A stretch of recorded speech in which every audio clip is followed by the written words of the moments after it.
How's it going, YouTube? Oxy here, and welcome back. Today, I will be reviewing the recent smash success that beat out Joker 2 to be the number one movie in the country, Terrifier 3. Um, yeah, what can I say? That's definitely amazing. Congrats to Damien Leone, the director, producer, right, the owner of the IP.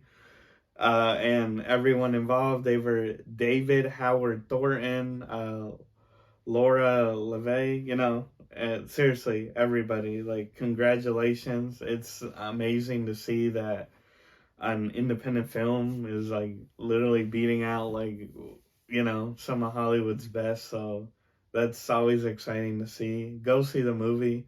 I really like it, and this is goes without saying, this is the third movie in the franchise, so if you're not a fan of blood and gore or horror movies in general, obviously this isn't going to do anything to convince you, which is respectable. Everyone has a right to their opinion and what they want to see, but just don't be one of those pretentious people that are like, "Oh, it's all gore." No, it's really not. Just because you're too scared to actually watch the movies and follow the plot, that's on you.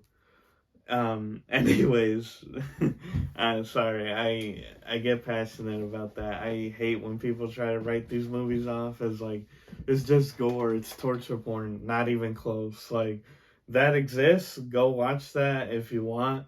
But you clearly, are just going by word of mouth. And again, respectfully, you just come off as someone too scared to actually watch it, to give it a chance. Anyways, Terrifier 3. Art the Clown in a Christmas setting. Uh, who knew it could work so well? I mean, it's funny that there are slight similarities to like Art and Santa, right? I mean, they both carry a big bag, right, of presents. But no, third film definitely has the highest budget. I think this is the I could be wrong because 2 had a very limited theatrical release. But this is the first one that definitely feels to have like some proper money behind it, right? And yeah, I mean, again, it's doing really well. But I can't give it enough praises. I really like it. Like, you definitely see the evolution going all the way back to Terrifier 1. And heck, you could even take it to All Hallows Eve, right? That includes the original short film, The Ninth Circle, which is referenced in this. I love it. Um, or even to, like, the Terrifier short film, right? Those are both part of All Hallows Eve. Then, of course, we had Terrifier 1, the proper movie, then 2, and of course 3. But no, seriously, I think everything from a storytelling perspective, this one is a lot better. Now, I will respect if people may prefer 2 or even 1, though 1 is like, that really has no story. It's very like loose, right? Very basic. I respect that people may prefer 2 more. I think it probably has more kills throughout it. But again, as someone who's been following the franchise, um, you know, for a while, I think 3 is definitely my favorite. Like, being truthful, I think it's literally, so far, it's gone in order where, like, from 1 to 2 to 3, like, I like the new iteration more is like my favorite one. Again, because this one we get a lot more answers about Art and like what he is. Of course, the Vicky character, Victoria. We know what's going on with her, or like the pale girl from 2. Like, all of that. Like, you get more answers, or like what Sienna's role and all of this is. And again, I'm here for it. It's like, I get you may like slashers, but just sitting for 90 minutes waiting for the killer to just do random kills, personally, I think it's really boring. I mean, it's very played out, especially in the slasher genre. So I mean, I'm like, hey, some story is nice. But yeah, from everything to, again, the storytelling to the effects, I really think Damien Leone and his team have stepped up their craft, like everything, like practical effects as he should, especially with horror. Um, Looks amazing. Like again, some of these kills, like they look so good. Shout out to the shower scene, which of course each movie famously has the big kill, which the first one was like the, I don't know what to call it, the hacksaw kill, or the one where he cuts the girl in half. Two, famously, the bedroom scene, which is pretty intense. If you're not, like, if you showed that to just a stranger, they'd be like, "Whoa, what the?" Like, it's pretty rough. And then three, the shower scene is up there too. Me personally, I probably would still think that two, the bedroom scene, is the most intense. Though a lot of people are pointing out I'll call it the rat kill in three. That one is pretty gross, but again, I'm a gore hound, so I grew up with horror, so I can handle a lot, and I would still say two is probably the most intense, just because of like art is practically torturing her, right? Like it's more sadistic, I feel. But again, that's what I love about the character. I think Damien did a fantastic job of kind of bringing that, um, how do I say it, that scary aspect or more sinister aspect of art. Because in one, he's definitely like, oh, right, he's a killer. He has his goofy moments. I love him on the tricycle. That's one of my favorite scenes. Just Art riding in a circle. Like, that is hilarious. Um, and two, of course, he's still violent, but he has more of a little goofiness to him, which I don't hate. I mean, again, Art the clown, like he's a performer, right? So he's gonna do his thing. But like that cold open in three, like that whole time I was pretty like, oh, like it's in the trailers, right? But like the little girl, you're like, oh, is he gonna like mess her up? Which I guess it's just confirmation that in a Hollywood production, like wide release, we're just never gonna see that. I promise I'm not a psycho. I'm not saying I want to, but I've always wondered that. I'm like, even in this film, as far as it pushes it, because it is unrated, um, an unrated release. Like there is no on screen, like we're gonna see this kid get like hacked up to pieces, which I guess is just a line like Hollywood will never allow to be crossed. Again, not saying I want that, but it's just an observation where, again, this series is known for pushing the boundary, which they definitely do, and like ramping it up. I'm like, is that something we'll ever get? Again, not saying it's necessary at all, but it's just a thing. But no, like even if like kids or whatnot get killed off screen, you see the aftermath. So most movies, they'll, if they even go there, they'll die. That's it.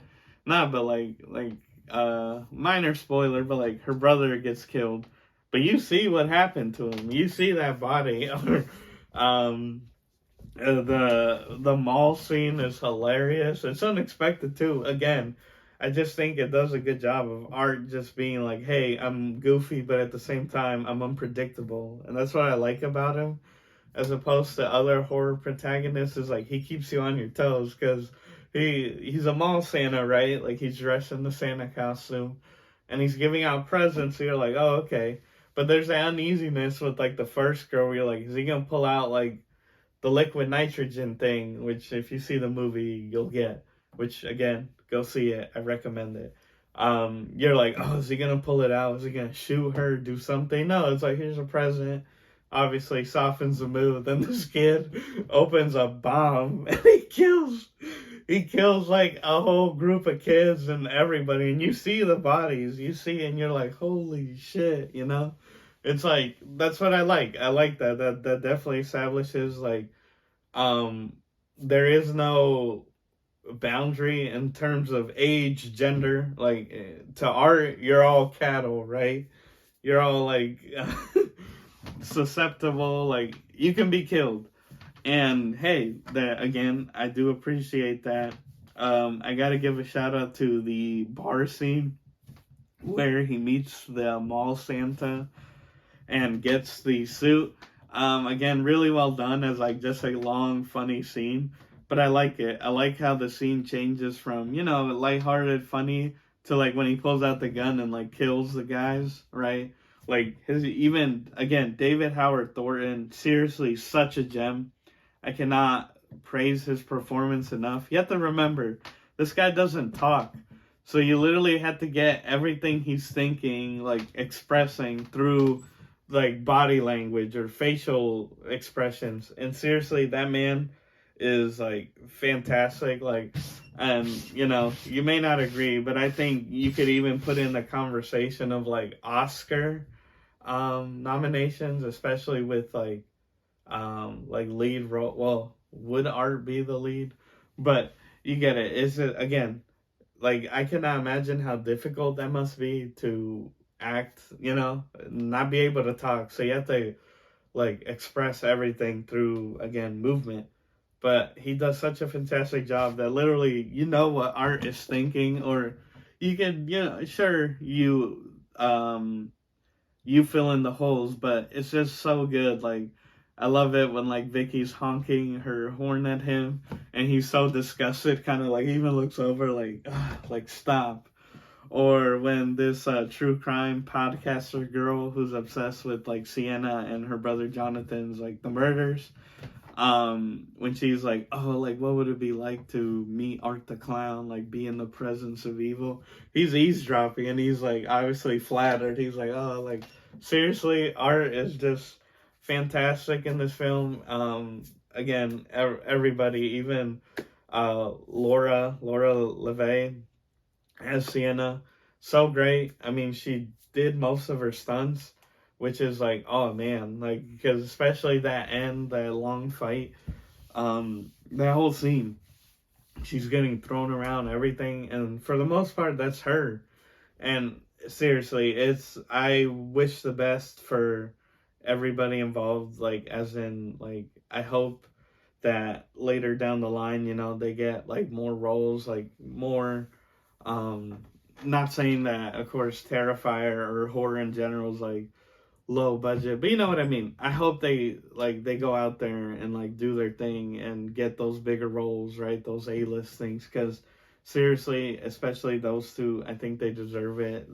Seeing their progression from the three films is like, oh man, like yeah. And it's a phenomenon. Of course, art really is like now a part of the cultural zeitgeist. He's a pop culture icon, definitely an icon of horror. I put him in the same ilk as your Freddy Krueger, Jason Voorhees, Michael Myers, Leatherface. You get it. I think he's already in that conversation. I mean, heck, he's already in Call of Duty, right? Like as a skin, which I hope he comes to Fortnite. But that's kind of insane that the original short film is old, like The Ninth Circle. I think it came out in 2006. But I think for most people, they know of art either from the first Terrifier movie or two, which I think one was what, 2016? It's been a while. But 8 years and he's already like everywhere now. Like he's in Spirit Halloween. So again, I think from everything, whether it's the practical effects, the storytelling, Terrifier 3 is just an improvement. Like, if you want to be like, oh, one especially, like, this is like super indie, low budget, and two has that charm to it, but I think it adds to it. It adds to that whole, like, what it must have been like for audiences in the 80s, right? With Friday the 13th or Nightmare on Elm Street, where these films were seen as like lesser and they're like, oh, you are depraved if you see these like psychos. It's like the modern equivalent of that, which I feel like, which in this day and age of streaming and that sort of thing is like hard, right? Where just getting people to go out to the theater when they're like, hey, I'll just watch it on Netflix in like a month, like the fact that it's doing so well. I mean, of course, it already like to made 10 times his budget. This film had a budget of $2 million. Like marketing was only $500,000, which you let's say 2.5, and it's already made over 20 million worldwide. Again, literally at the biggest opening weekend, like beating out Joker too, which as divisive as that movie is, it's a known property, like a Batman, arguably one of the most recognizable comic book villains. And the fact that this movie beat it out is insane, regardless if it's like divisive or not. Like people like the first one is critically praised, so you would still think audiences would go see, at least you would hope, right? Go see the second one. And yeah, like seriously, again, congratulations to everybody involved. I really enjoyed it, and I can't wait for 4. It does seem that Terrifier 4 may be the end. I hope we at least get 5. Me personally, or Damien. I mean, hey, if you see this or the team, if 4, you could do it a la Friday the 13th, the final chapter. Maybe do it as an end to like possibly Sienna's story if you want to go there, right? Like she survives Art, but I mean, it's established between 2 and 3 that Art was resurrected by the Pale Girl, who heavily implied to be Satan or just like a demon, right? And then of course she possessed Vicky in this movie, and they're out together. You could have 4 be the end of Sienna's story, where she essentially descends down into hell to save Gabby, her cousin, who gets like sent there by the end of this film. I didn't really want to touch on the story because I do think it's worth like seeing for yourself. Again, I think the progression is really good. But yeah, if that's the end of Sienna's story, I mean, that's not stopping Art from terrorizing a whole new set of characters, right? And I totally respect Damien's vision. If like, hey, this story was always about Sienna and Art, whether it be like Laurie Strode and Michael Myers, I totally respect that. I'm just talking as a fan that obviously wants more. Art, I mean, hey, just maybe do 2.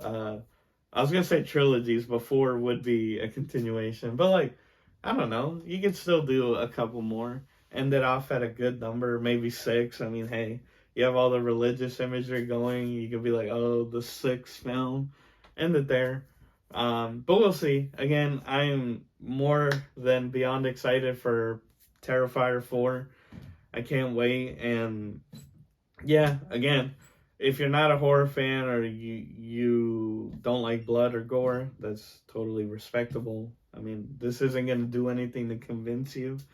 But I do just have, I hate that, which not only exists in horror, but in all mediums, is that like tribalism or kind of elitism, where it's like, oh, you like those are just gore, or like they try to downplay it, and it's like they're really not. Like if you actually watch them. Now, yes, is the gore possibly a selling point for some people? Yeah, the extreme. Again, I personally always like slasher films or creature features. So, I like the focus being like the bad guy. Like I like that. So yes, these films speak to me. I enjoy them, but at the end of the day, it's a film. It's not real. That's why I like. Yeah, sorry, and that's a tangent, but again, just give them a chance if you're willing to. I think they're a lot of fun, and again, just support in the indie filmmakers, because yeah, they're literally beating out Hollywood, which is insane. But yeah, guys, Terrifier 3, it's great. Me personally, I absolutely love it. I mean, if you wanted to give it a number rating, probably a 9 or above. Like, again, for longtime fans, it'll be great. Again, like the ending, which is such I don't even know how to say it, but like, I can't imagine for the director, like how much of a full circle moment that is, and just being like, wow. Because at the very end of the movie, Art lives, he gets away, right? And he's on a bus, and a la the original short film, The Ninth Circle, which the girl on the bus is reading, obviously a callback to that. Art is on a bus or like a bus station, and he terrorizes a woman, right, with the little honk. And I can't imagine, again, you're the director, you made this short film with this character you had an idea for, and to now, with the third film, be like a proper theatrical release, right? That, is getting a wide release, number one movie in the country. Like, that must be so surreal, like, wow, like, I made it. And yeah, for that aspect alone, like, again, as an enjoyer film, I think that's amazing. That's gotta be like, like you can't compare that sort of excitement. Again, me personally, I would say I think it's like, to me, probably a 10. Now, I fully respect, hey, the plot might not be for everyone, or some people might find it a little basic, which is fair. I mean, I'm not expecting like some deep psychological, right, or philosophical story, but just the progression and everything, I really enjoy it. Again, I can't wait for 4. They really, like, seriously, that end where Sienna is literally at her lowest, and like she's like, I will find you for Gabby. It's like, damn, like, now we have motivation to be like, oh, okay, like she's gonna get her back. Like, we have this like revenge story. Like, I don't know. I enjoy it. It's not for everyone, and that's okay. But yeah, guys, Terrifier 3. Go see it in theaters if you can. It's a lot of fun. Definitely go with the group, because I've seen it twice so far. I went with my girlfriend first, and then with the boys, and it's like both experiences are just so much fun. Especially both of them were in like a pretty packed theater, and like, yeah, just that's what I love about horror, is like the community aspect too. It's just a lot of fun. It's great to enjoy, with the crowd. So definitely check it out. But yeah, guys, Terrifier 3, it's really good. Go check it out. And yeah, if you like this type of content, please like, comment, share, subscribe, hit the notification bell, all that good jazz. And as always, everyone, I've been your host, Oxy. Take care, and I'll see you next time.